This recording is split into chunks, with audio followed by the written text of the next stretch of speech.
Согласно последним изменениям, внесенным правительством Турции, для получения турецкого гражданства сумма личного капитала претендента, ранее составлявшая $2 500 000, снижена до $500 000.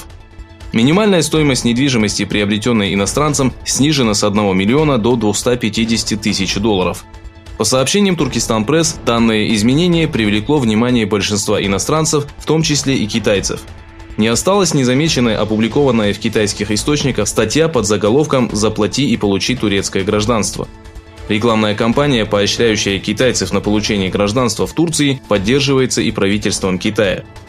Глава информационного центра Восточного Туркестана Абдуджалил Каракаш выступил с заявлением по данному вопросу. Китайцы, заручившись поддержкой правительства, покупают недвижимость в Турции и получают гражданство. Данная тактика – не что иное, как осада и завоевание крепости изнутри. Ранее мы вкусили жестокость китайцев, которые пришли в Восточный Туркестан под видом беженцев. К сожалению, в Турции мы еще раз столкнулись с горьким событием, пережитым нами на родине. Нам необходимо быть бдительными перед хитрыми китайцами, сказал глава информационного центра. Ассимиляция, репрессии и геноцид, устроенные китайскими властями в Восточном Туркестане, не знает пределов. Женщин, находящихся в китайских лагерях и тюрьмах, подвергали принудительной стерилизации. Многочисленные свидетельства бывших узниц, которые рассказывали, что им регулярно делали прививки и заставляли принимать неизвестные препараты, подтверждают данную информацию. Доказательством бесчинства китайских властей стало интервью Гульбахар Джалиловой, более года находившейся в одном из китайских лагерей, расположенных в Восточном Туркестане. В интервью телеканала France 24 54-летняя Гульбахар Джалилова рассказала, что после инъекций и препаратов многие женщины поняли, что были стерилизованы. В связи с продолжающимися демонстрациями в Гонконге, Китай стянул границы сотни единиц военной техники и провел учения.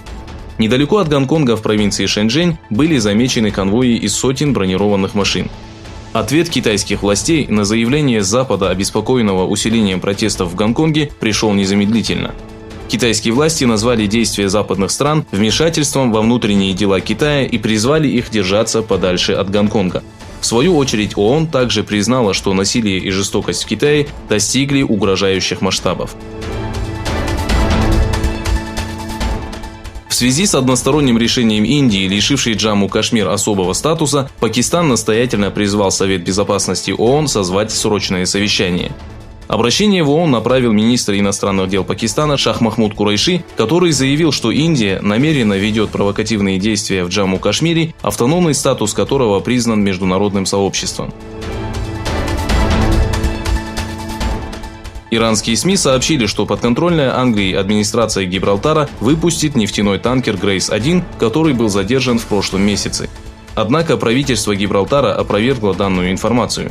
После разгоревшегося скандала между Ираном и Англией, который привел к кризису в Персидском заливе, заявление иранских СМИ обострило обстановку.